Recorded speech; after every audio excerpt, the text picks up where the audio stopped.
He sent me a message. Dad, I know you bought us a house, but my mother-in-law said you won't be here for Thanksgiving. I replied with one word, fine. That night, I stopped being someone who could be milked for every last penny. The next morning, I took the house back. Then I took back everything I had ever given them, and I took my final step, from which they still cannot recover. No one expected that the quiet, always helpful dad was capable of such a thing, especially them. Before we continue, please subscribe to the channel and write in the comments what time it is where you are now. The leather folder sat on my passenger seat like a trophy. I'd just walked out of the notary's office on Central Avenue, documents signed and sealed, $485,000 worth of generosity, compressed into 20 pages of legal text. My house, well, formerly mine. Now Michael and Jennifer's, or would be once the 30-day waiting period passed. The biggest gift I'd ever given anyone. I drove north on the I-10, hands loose on the wheel, windows cracked to let in the November air. Phoenix looked clean that afternoon, the sky that impossible blue you only get in Arizona autumn. I'd spent 5 years saving for this moment, 5 years of eating frozen dinners instead of steaks, driving this same pickup truck instead of trading up, skipping the fishing trips to Alaska I'd promised myself after selling my construction company. Every dollar had gone toward one goal, giving my son a real start, something solid beneath his feet. The Whole Foods on Camelback Road wasn't my usual stop. Too expensive, too crowded with people buying organic kale they'd photographed before eating. But this was Thanksgiving, and I wanted quality ingredients. I'd planned the menu for weeks. Herb-roasted turkey, my mother's cornbread stuffing, those honey-glazed carrots Jennifer mentioned liking 3 years ago. I'd even written it down so I wouldn't forget. The produce section smelled like rain and earth. I stood comparing yams when my phone buzzed in my pocket. Michael's name on the screen made me smile. Maybe he wanted to confirm what time I should arrive Thursday. Maybe Jennifer had special requests for sides. I read the message once, then again, then a third time, waiting for the words to rearrange themselves into something that made sense. Dad, I know you just bought us the house, but my mother-in-law doesn't want you coming to Thanksgiving dinner. Jennifer thinks it's better this way. We'll see you another time. My thumb hovered over the screen.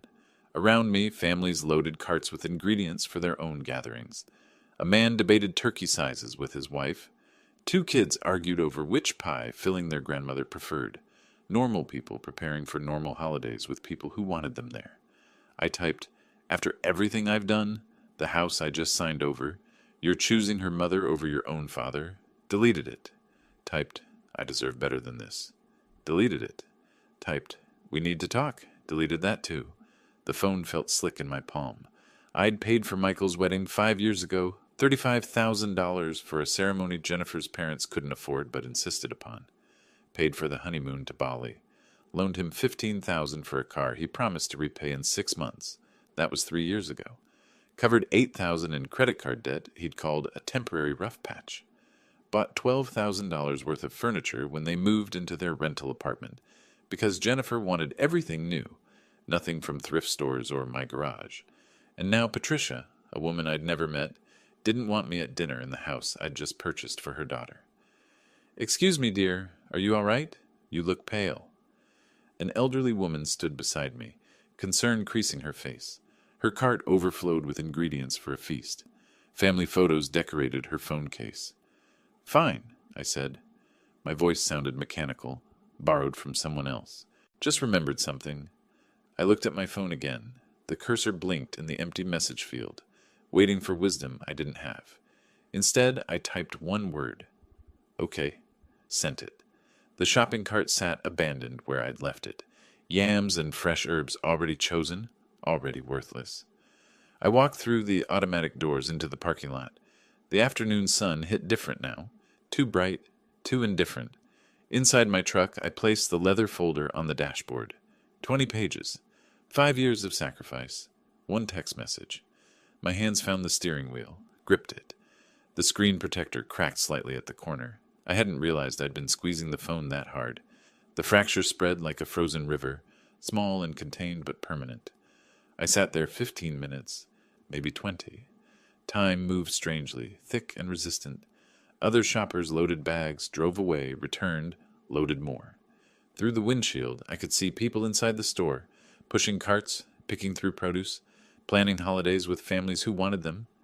The phone buzzed again, Michael calling. I watched his name pulse on the screen.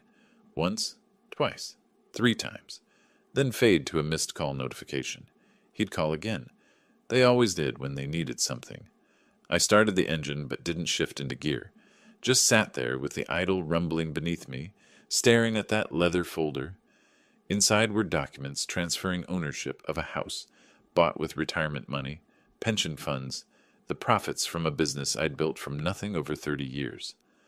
All of it wrapped up and handed over to a son who couldn't even fight his wife's mother for one dinner invitation. Another time, he'd written. Not even an apology. Not even his own words, Jennifer thinks. When had Michael stopped thinking for himself? When had my opinion become less important than Patricia's?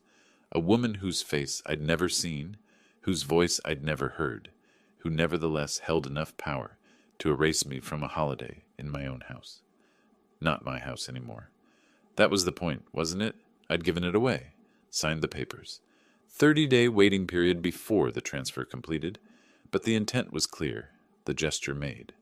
I'd played the generous father, the supportive dad, the walking ATM that produced funds whenever Michael texted about situations or rough patches or temporary helps. How many temporary helps add up to permanent resentment? I shifted into reverse, then stopped. My hand found the glove compartment, pulled out the folder again. I opened it, scanned the first page. Legal language, dense and specific. The notary's voice echoed in my memory. 30-day completion window, standard for property transfers of this magnitude, revocable under certain conditions. I'd barely listened then, too focused on the triumph of generosity, the pride of providing. Now those words meant something different. 30 days, revocable. I closed the folder, placed it back on the dashboard, and shifted into drive. The truck rolled forward through the parking lot, past the Whole Foods where I'd planned to buy ingredients for a family meal I'd never cook, past the shoppers who'd never know how quickly gratitude could curdle into something else. I had thinking to do. The house stayed dark, except for my office. I'd always kept good records, a habit from running gray construction for 30 years, when tracking every expense meant the difference between profit and bankruptcy. Now those same files sat spread across my desk like evidence at a trial. Bank statements, canceled checks, screenshots of text messages where Michael asked for help, always phrased carefully, "Dad, hate to ask, but..." or just until the next paycheck. Or Jennifer's really stressed about money. I'd started at 11 that night, too wired to sleep, and worked backward chronologically. The pattern emerged quickly. Each time I'd helped, and I'd helped often, the calls grew less frequent, the visits shorter, the excuses more creative. June 2018, paid $8,000 toward their credit card debt. Michael called twice that month, then went 6 weeks without contact. September 2019, bought $12,000 worth of furniture for their apartment. Thanksgiving that year lasted 90 minutes before Jennifer mentioned her mother's dinner party they needed to attend. February 2021, covered $5,500 in medical bills after Jennifer's appendectomy. Michael forgot my birthday 3 weeks later. April 2023, loaned $15,000 for a car. Still waiting on the first payment. The numbers accumulated into something obscene. I pulled out my calculator, old school, the kind with the paper tape, and ran the total. $230,000. Give or take a few thousand for cash I couldn't document. Dinners I'd paid for, smaller helps that didn't warrant check writing. $250,000, and I'd been uninvited from Thanksgiving. I opened the house transfer documents again, reading carefully this time. The notary had explained the 30-day completion window, but I'd been too proud to pay attention, too satisfied with my own generosity. Now I read every clause, every condition, every loophole. Transfer of property ownership shall be considered complete upon expiration of 30 days from date of signing, provided no material change in circumstances occurs that would invalidate the donative intent. Material change in circumstances. I read the phrase 3 times, looked up the legal definition on my laptop, Found case law from Arizona courts about revoked gifts. The precedents were clear. If a recipient demonstrated sufficient ingratitude or hostility, the donor could rescind the gift during the waiting period. Being uninvited from Thanksgiving by someone you'd just given a house to seemed like textbook ingratitude. Around 3 in the morning, I made coffee. Not the instant kind I usually drank, but the good beans I saved for occasions. No occasion now, I just needed the ritual, the familiar motion of grinding and brewing and pouring. I stood at my kitchen window watching Phoenix lights spread across the valley, holding the mug with both hands. Something had shifted inside me. Not broken. Breaking implied weakness, fragmentation, loss of function. This felt more like clarity, like wiping fog off glass to see what had always been there. My son didn't value me. His wife saw me as a resource to extract, not a person to include, and I'd enabled it year after year, mistaking their tolerance for affection. That ended now. The phone rang at 7, Michael's name lighting up the screen. I let it ring once, twice, 3 times, 4. Established the new dynamic before I answered. Made him wait. "Dad, you awake?" "I am." "Look, about yesterday." His voice carried forced cheerfulness, the tone people use when they know they're wrong but won't admit it. "Patricia just wants a cozy family thing, you understand? She's particular about holidays. Jennifer thought it would be easier if—" "Stop." I kept my voice level, empty of emotion. A construction foreman's voice, the one that made workers pause mid-swing. "I understand perfectly. Your mother-in-law, who I've never met, doesn't want me in the house I just purchased for you. The house I signed papers on yesterday, and you agreed to this." Silence on his end. Then, "It's not like that. We'll do something with you later. Maybe the weekend after? Jennifer's already stressed about cooking for Patricia, and—" "How much do you still owe me for the car, Michael?" "What?" The question threw him. Good. "The car. Dad, that's not—" "We're talking about Thanksgiving. $15,000, plus the $8,000 for temporary bill help, plus $12,000 for furniture. Should I continue?" "Those were gifts." Defensive now, voice rising. "You said we didn't need to." "I said many things." I looked at the spreadsheet I'd created, numbers in neat columns, dates precisely recorded. "I'm reconsidering them all. We'll talk soon." I ended the call before he could respond. The silence afterward felt clean. I opened my laptop and searched. Arizona law, revoke gift ingratitude. Then, contract attorney Phoenix. The screen filled with results. I clicked through websites, reading attorney bios, looking for someone who'd understand that this wasn't about money or property, or legal technicalities. This was about respect, about teaching a lesson that should have been learned years ago. By 9, I'd narrowed my search to 3 firms. By 10, I'd drafted an email to Harrison & Associates, the attorneys I'd used when selling Gray Construction. They knew me, knew I wasn't frivolous or vengeful, knew that when I said I needed something done, I had good reason. The email stayed brief, summarized the situation: house gift, immediate exclusion, desired to explore options for revoking the transfer, attached scanned copies of the signed documents, mentioned the 30-day window, requested urgent consultation. I hit send before I could second-guess myself. The accordion file Jennifer had mocked. "Why do you keep every receipt? Are you hoarding paper now?" Sat on the corner of my desk. I pulled it close, flipped through years of documented generosity, wedding expenses, car loan paperwork, furniture receipts with Jennifer's signature on the delivery forms. Everything preserved, everything provable. She'd called it hoarding. I called it vindication. My phone buzzed with a text from Michael. "Dad, please don't be upset. We can work this out." I didn't respond. Let him wonder. Let him sweat. Let him realize that the ATM had shut down, that the free ride had ended, that actions carried consequences even when you'd spent years protected from them. By noon, my inbox chimed. Harrison & Associates. "Mr. Gray, we can see you tomorrow at 2 p.m. This matter requires immediate attention given the time frame involved." I typed my response. "I'll be there." Outside, the day had warmed into the low 70s. Perfect Arizona November weather. Neighbors decorated for Thanksgiving, hanging wreaths and setting out those ridiculous inflatable turkeys. Normal people preparing for normal holidays with families who wanted them present. I wasn't normal people anymore.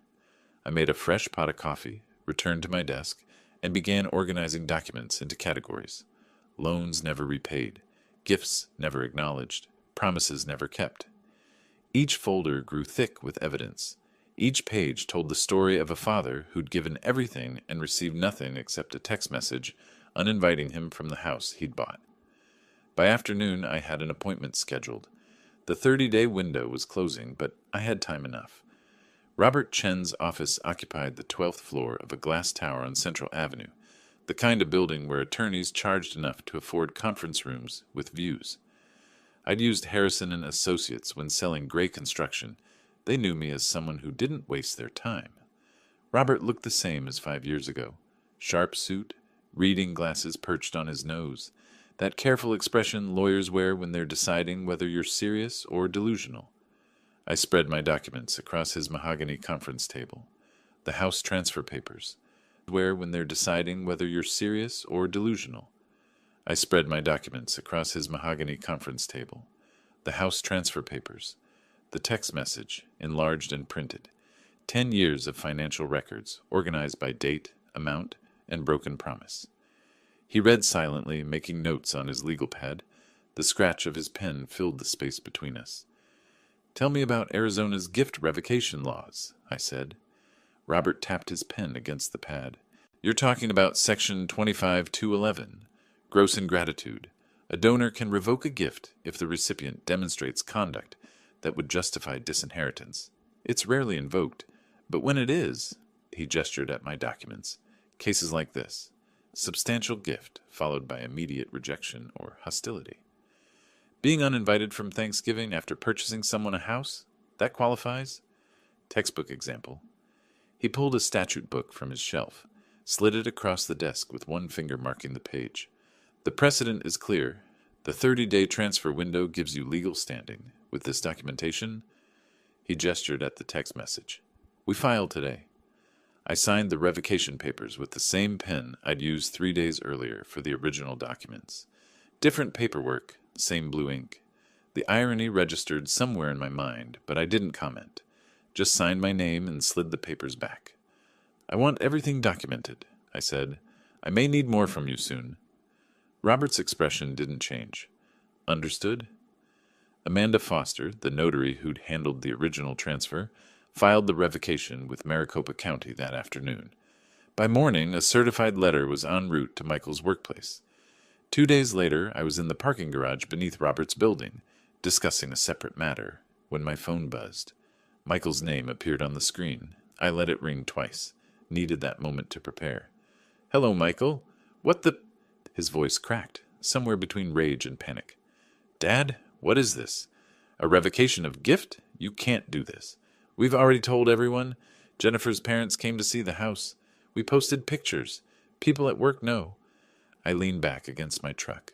The concrete garage amplified his voice, made it echo. "You told everyone before it was officially yours," I said. "Poor planning." "This is insane. Over one dinner? You're destroying our future over one holiday." "No, Michael." I kept my voice level, empty of heat. "You did that when you chose her mother over your father. I'm just correcting my mistake." The silence stretched. I could hear breathing on his end, someone saying something in the background. Then Jennifer's voice, sharp and close. "Let me talk to him." Rustling sounds. She'd grabbed the phone. "You manipulative old man!" Jennifer's voice dripped venom.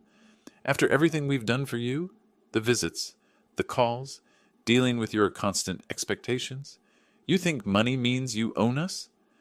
I pulled up the spreadsheet on my phone, read from the screen. "Everything you've done?" I kept my tone flat, mathematical. "Let me refresh your memory. $35,000 for a wedding I wasn't consulted on. $15,000 for a car you still haven't repaid. $8,000 in temporary help that became permanent. $12,000 in furniture, and a house you'll never live in. That's what I've done." "What exactly have you done?" We included you in our lives. That should be enough." "It wasn't." I disconnected before she could respond. The garage went quiet. Somewhere above me, traffic hummed on Central Avenue. Normal people driving to normal destinations. Their families probably intact, probably functional. I sat in my truck for 20 minutes, engine off, feeling the emptiness where something used to be. Not triumph, not satisfaction, just absence, like a tooth pulled. You keep touching the gap with your tongue, confirming it's really gone. The house had been the opening move. Michael and Jennifer would scramble now, panic, maybe fight back. Patricia would advise them, poison them further against me. I needed to stay ahead. The letter I'd asked Robert to draft, the loan repayment demand, would arrive by the end of the week. The certified letter arrived on a Saturday morning. I wasn't there to see it, but I could picture the scene clearly enough. Jennifer signing for it, tearing open the envelope, her scream bringing Michael running from the shower. Robert had been thorough, every loan itemized, every check copied, every text message where Michael promised just temporary dad attached as evidence. The total came to $35,000, payment due within 60 days. I sat in my office that afternoon when Robert called to confirm delivery. "They received it," he said. "Signed for at 9:43 this morning." "Good. You sure about this, Stanley? It's aggressive. They'll feel cornered." "That's the point." He paused. "All right. Let me know when they contact you." They tried. My phone started buzzing that evening. Michael's name, over and over. I let every call go to voicemail, listened once to each message before deleting. The first message came at 7. "Dad, please, we can't pay $35,000 in 60 days. Our rent alone is $2,400 a month. Jennifer's student loans, the car payment on her Lexus, we're barely... Please, can we just talk? Face to face? No lawyers?" The second at 9. "You're punishing me for Jennifer's mother. That's not fair. I didn't want to uninvite you, but she insisted. And Jennifer was stressed about hosting, and I thought you'd understand." The third at 11. "Fine, don't answer. But you should know. Patricia says we should sue you. Emotional distress. Financial manipulation. We're getting a lawyer Monday morning." I deleted that one with particular satisfaction. Monday afternoon, Robert called again. "They consulted an attorney," he said. I could hear amusement in his voice. The lawyer apparently laughed them out of the office. "Your documentation is airtight. Every loan memorialized, every check labeled. They have no case." I expected as much. Patricia strikes me as someone who views courts as weapons rather than justice. "You know her?" "Never met her, but I know her type." Wednesday evening, I was making dinner when headlights swept across my living room window. I moved to the upstairs bedroom, looked down at the driveway. Michael's Honda sat there, engine running. I could see him through the windshield, hands on the wheel, staring at my front door. He didn't move for 5 minutes. 10. 20. At 40 minutes, he drove away. I went back downstairs and finished making dinner. Thursday, I met Thomas Wright at a diner off the I-10. Thomas had worked for Gray Construction for 15 years, left when I sold the business to start his own contracting operation. Good man, solid worker. He bowled in the same league as Michael. We sat in a booth by the window, coffee steaming between us. "Ran into your son last week," Thomas said. He looked uncomfortable. "At Costco. He was with Jennifer and an older woman. Her mother, I guess. Patricia. Yeah. Anyway, they were fighting. Jennifer was really letting him have it about something. Michael looked terrible, Stan. Exhausted." I sipped my coffee. "What were they saying?" "Jennifer was loud enough for half the store to hear. Something about him needing to control his father. Fix this mess. Grow a spine." The mother was nodding along, adding comments. "Called you some pretty harsh names." "Such as?" Thomas shifted. "Miser, manipulator, control freak. Look, I don't want to repeat all of it, but she was vicious. Michael just stood there, taking it." "Interesting." I set down my cup. "The woman who convinced my son to exclude me from Thanksgiving calls me manipulative. The irony isn't lost on me." Thomas studied my face. "What's going on, Stan? Michael said something about a house? I bought them one. Changed my mind. That simple? That simple." He didn't push further. We finished our coffee, talking about other things. His business, mutual acquaintances, the son's terrible season. Normal conversation, normal topics. But Thomas's words stayed with me. Patricia calling me names didn't surprise me. Manipulators always project their own tactics onto others. But learning she'd been poisoning Jennifer against me, perhaps for months or years, that shifted my understanding. I'd thought Jennifer was the problem. Maybe I'd been looking at the wrong woman. Back home, I opened a new tab in my spreadsheet. Phase 2, Collection Timeline. Marked the 60-day deadline. Added contingency plans for when they inevitably failed to pay. But I also opened a blank document and typed a name at the top, Patricia Morrison. I needed to understand who was really pulling the strings in my son's marriage. Her age, probably late 50s. Her background, her finances, her history. People who manipulate that effectively usually have practice. By the time I pulled into my driveway, I'd made a decision. I needed to understand exactly who was pulling the strings in my son's marriage. The coffee shop in Tempe had the usual afternoon crowd. Students hunched over laptops, retirees reading newspapers, baristas calling out complicated drink orders. I sat in the back corner, away from windows, and watched the private investigator walk through the door exactly on time. Robert Chen had recommended him.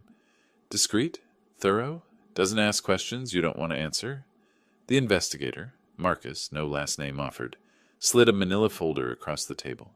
Didn't order coffee, didn't make small talk. Patricia Morrison, he said, 58, divorced 2019, operated a boutique clothing store in Chandler called Morrison's Elegance, failed in 2023. I opened the folder. The first page showed a business closure notice, followed by supplier invoices stamped unpaid in red ink. She owes $38,000 to various suppliers. Another $22,000 on personal credit cards. She was evicted from her condo in Chandler in August 2023. Marcus tapped a document. She's been living with your son's wife for 18 months, rent-free. I flipped through bank statements, credit reports, eviction records. The financial collapse laid out like an autopsy. These are text messages. Marcus indicated a stack of screenshots, obtained legally through a shared cloud account Jennifer gave her access to. They go back 2 years. I read the first one, dated 6 months after Patricia moved in. Your FIL is loaded. Make him pay for the house. He's retired. What else is his money for? Another, from last Christmas. Don't let him control you with his money. Demand what you deserve. Old men need to be useful, or what's the point? I read each message twice. My jaw ached from clenching. The financial pressure she's under explains her behavior, Marcus said. She needs them financially, which means she needs to control the relationship. Can't have you interfering with her meal ticket. You found conversations where she advised Jennifer to demand the house from me? Multiple over 2 years. Make him pay? He owes you. Don't let him control you with his money. Standard manipulation tactics. She positioned you as the enemy before you ever did anything. I closed the folder, paid Marcus his fee plus a bonus for thoroughness, drove home with the folder on my passenger seat, feeling the weight of validation settle over me like armor. That evening I sent 2 text messages to Sarah, my late wife's sister. Family dinner. Tuesday, 6 p.m. Need to discuss Michael. To David, her brother. Same. Neither asked questions, just replied, yes. I spent Monday cleaning a house that didn't need cleaning. Vacuumed carpets, wiped counters, scrubbed the kitchen sink until it gleamed. Needed the motion, the routine, something to occupy my hands while my mind organized the presentation.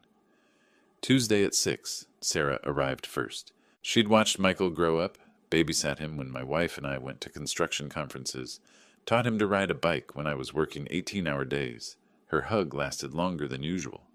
What's this about, Stan? Wait for David. He arrived 10 minutes later, still in his work clothes, smelling like sawdust and machine oil. We'd built my first workshop together 30 years ago, stayed friends through my wife's illness and death. He clasped my shoulder without speaking. I served pot roast, simple, the kind my wife used to make. We ate without much conversation. Only after plates were cleared did I open my laptop. I need to show you something. For the next hour, I laid it out.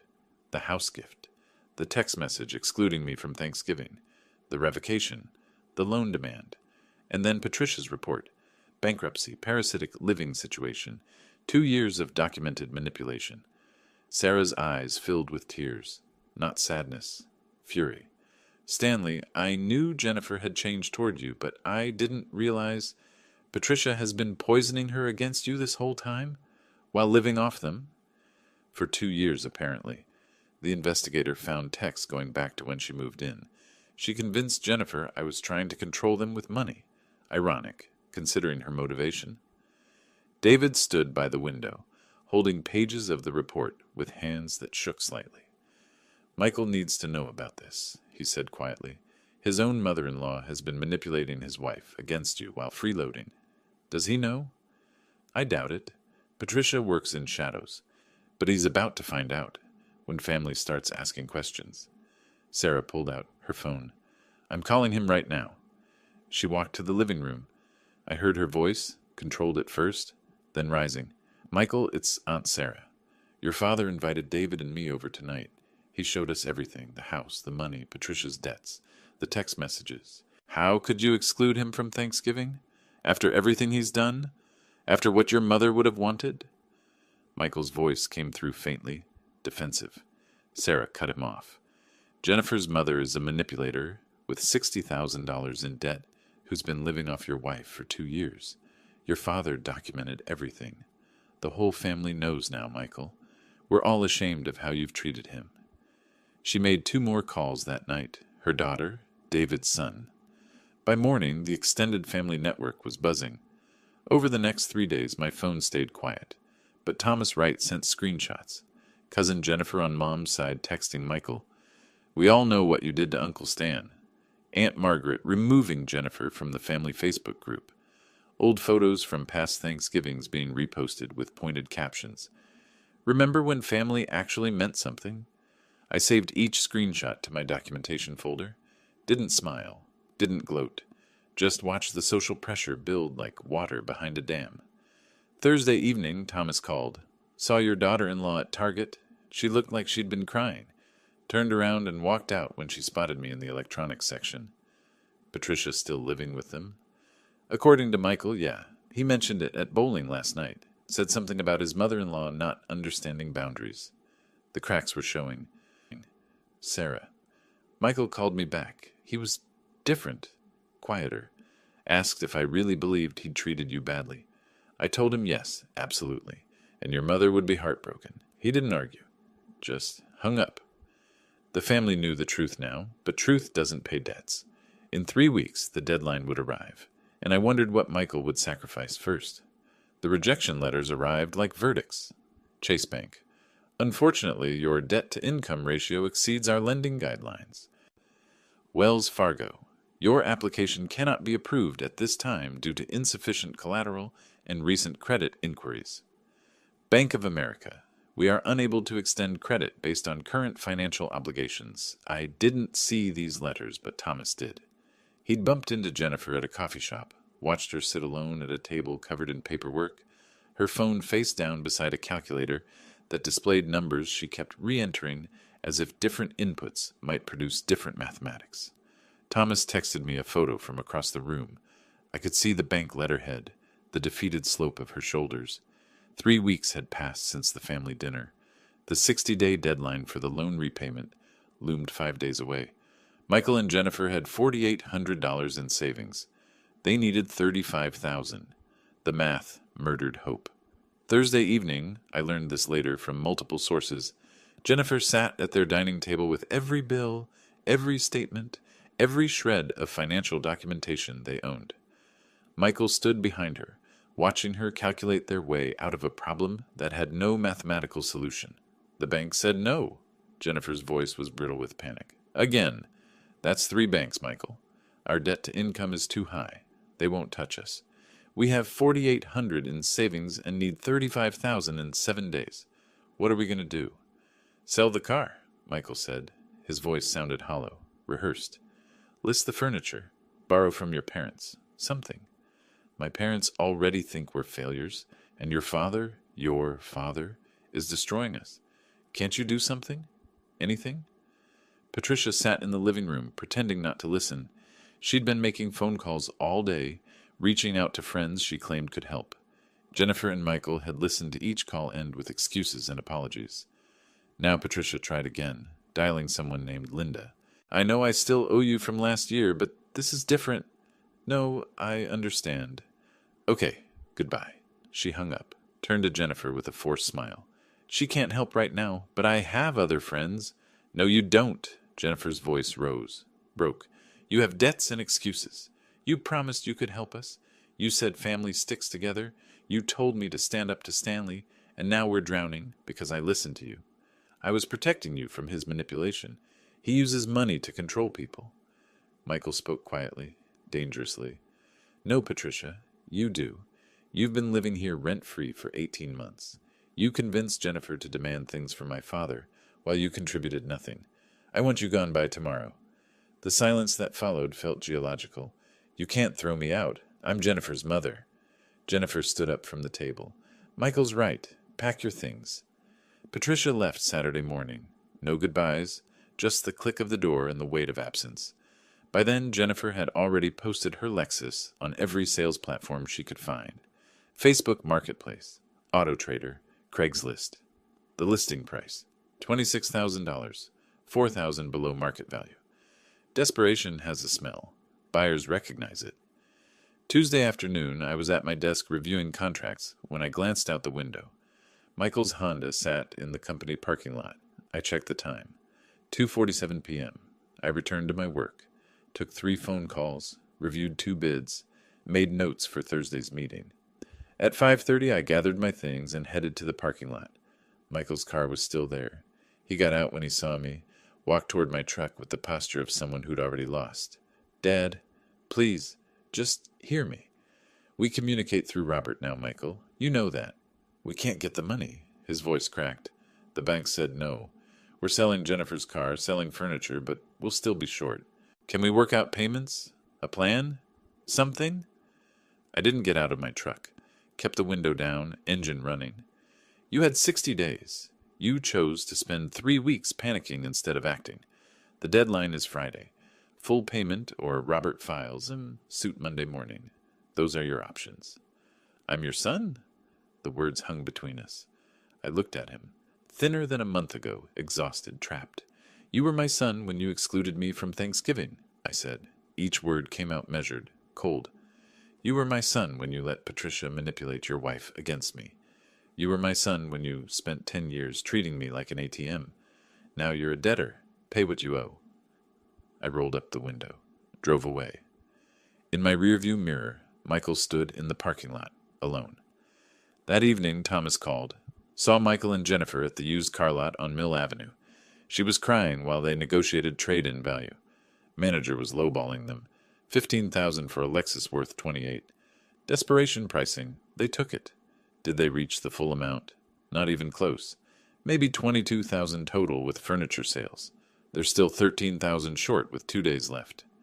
Then they'll need to decide what matters more, pride or consequences.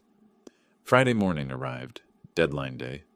I sat at my desk, phone on speaker with Robert Chen, waiting to see if the wire transfer would hit my account by 5 p.m. "They might not make it," Robert said. "You prepared for litigation?" "I'm prepared for whatever happens." At 3:47 p.m., my phone buzzed with a bank notification. The transfer had arrived. $30,000. Not the full amount, but enough to show they'd bled themselves dry trying. Friday evening, 6 o'clock, I sat at my desk staring at the bank notification. $30,000 received. 3:47 p.m. 5,000 short. Michael's email had arrived minutes after the transfer, explaining they needed 30 days for the remaining balance, promising full payment. The words read like a hostage negotiation, desperate, careful, aware of consequences. I called Robert. "They sent 30,000, I said, 5 short. Michael's email says they need 30 days for the remainder. Your options: accept as settlement, demand immediate payment of balance, or create a formal loan agreement for the shortfall. Option 3, formal loan agreement, 8% annual interest, monthly installments, 12 months. Make it legal, make it official, make it impossible to ignore." Robert paused. "That's punitive, Stanley. The interest alone is appropriate for unsecured debt to a borrower with proven poor credit judgment. Draft it." The loan agreement arrived in my inbox Sunday morning. I read every clause, signed it electronically, and forwarded it to Michael without comment. No explanatory email, no softening language, just the contract, cold and binding. What I didn't see, but learned later from Thomas, was how they'd scraped together that 30,000. Jennifer's parents had arrived Thursday with a cashier's check. Her father set it on the counter without embracing his daughter, his face carved from granite. The disappointment radiated like heat from pavement. 10,000, he'd said. That's what we can spare without damaging our retirement. You'll repay it within 2 years. 5% interest. Monthly installments. Understood? Jennifer barely whispered. Dad, I don't want to hear it. Your mother and I raised you better than this. Treating family like ATMs. Listening to Patricia's poison. I'm ashamed, Jennifer. Truly ashamed. They'd borrowed another 5,000 from friends, a couple from Jennifer's marketing firm. Brian had insisted on a promissory note, the transaction transforming friendship into business. Nothing personal, he'd told Michael. Just protecting myself. Sign at the bottom. Michael signed, watched another relationship die in the space between trust and documentation. The Lexus sale had brought 15,000, furniture another 2,000, every CD cashed, every safety net shredded. They'd bled themselves dry and still came up short. Sunday morning, the Patricia situation detonated. Jennifer found her mother's suitcase in the hallway, and something snapped. The screaming match lasted 20 minutes. Accusations flew like shrapnel. Broken promises, empty guarantees. 2 years of manipulation disguised as maternal concern. You're throwing me out? Patricia's voice hit that dangerous pitch. After everything I've done for you, I'm your mother. Everything you've done? Jennifer's exhaustion had transformed into something sharp. You moved in rent-free, maxed out my patience, turned me against Stanley, and when we needed help, you promised money you didn't have. You didn't protect me. You used me. Get out. Patricia grabbed her suitcase, paused at the door. You'll end up alone and broken, just like your father-in-law. That's what happens to ungrateful children. Jennifer slammed the door so hard the frame cracked. Late Sunday night, Michael and Jennifer sat in their stripped-down living room. Empty wall where the console table had been, missing armchair, just a couch and coffee table remaining, furniture as metaphor. My father was right, you know, Michael said quietly, about Patricia, about us taking advantage, about being treated like a wallet instead of family. I've known it for a while, but I didn't want to admit it. Jennifer looked at him, too tired for argument. So what do we do? I don't know. Apologizing feels hollow after what we've done. Maybe we just live with it, pay our debts, prove we're better than this. Are we, though, better than this? Michael had no answer, just silence filling the space where certainty used to live. Monday at 11 p.m., the DocuSign notification arrived on Michael's phone. He opened it at his kitchen table, hand shaking slightly as he scrolled through legal language that formalized his failure. 8% interest, monthly payments of $450, 12 months. Every clause a reminder that he wasn't a son receiving help. He was a debtor fulfilling obligations. He signed, watched the confirmation screen appear, felt something fundamental shift in his understanding of family. Tuesday morning, I received the signed agreement, opened it, reviewed the signature, saved it to my legal documents folder. Michael Gray was now contractually obligated to pay me $450 monthly for 12 months, not as son to father, but as debtor to creditor. The transformation was complete. The first payment would be due in 30 days. I set a calendar reminder and wondered if he'd actually make it, or if I'd need to pursue collection. Either way, the lesson was taught. The notification arrived on a Tuesday morning in early December. Payment received, $450, final installment. I marked the spreadsheet, cell green. Debt satisfied, ledger balanced. The victory felt hollow, like winning an argument with someone who'd stopped listening. 6 weeks had passed since Michael signed the loan agreement. 6 weeks of monthly payments arriving exactly on schedule, each one automatic, impersonal, transactional. The money mattered less than what it represented. A son paying his father back like a bank, obligation replacing relationship. Thomas had been keeping me informed without my asking. Small observations, casual mentions. Saw your son and daughter-in-law at Target yesterday, he'd said during a phone call the week before. Stan, they looked rough, buying generic everything. Jennifer was comparing prices on pasta sauce. Michael's lost weight, stress weight, not healthy weight. The fancy lifestyle is gone. That's what happens when you live beyond your means and lose your financial backup, I'd said. They're learning. You planning to reach out? Holidays coming up and all? When people learn lessons the hard way, interrupting the lesson doesn't help. They need to sit with it. I'd meant it, still did, but something about that final payment notification sat differently in my chest. The consequences had spread beyond just Michael and Jennifer. Thomas mentioned that word had gotten around. Small community dynamics in the Phoenix metro area, everyone knowing someone who knew someone. Michael's younger colleague had apparently asked him about family trouble, that careful tone people use when they know more than they're saying. Michael's reputation had shifted. No longer the successful young manager with the generous father. Now he was the guy who'd screwed over his dad, the one who couldn't manage his finances, the cautionary tale.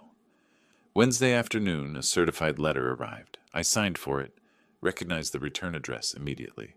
Patricia Morrison, 3 pages, aggressive capital letters, wild accusations,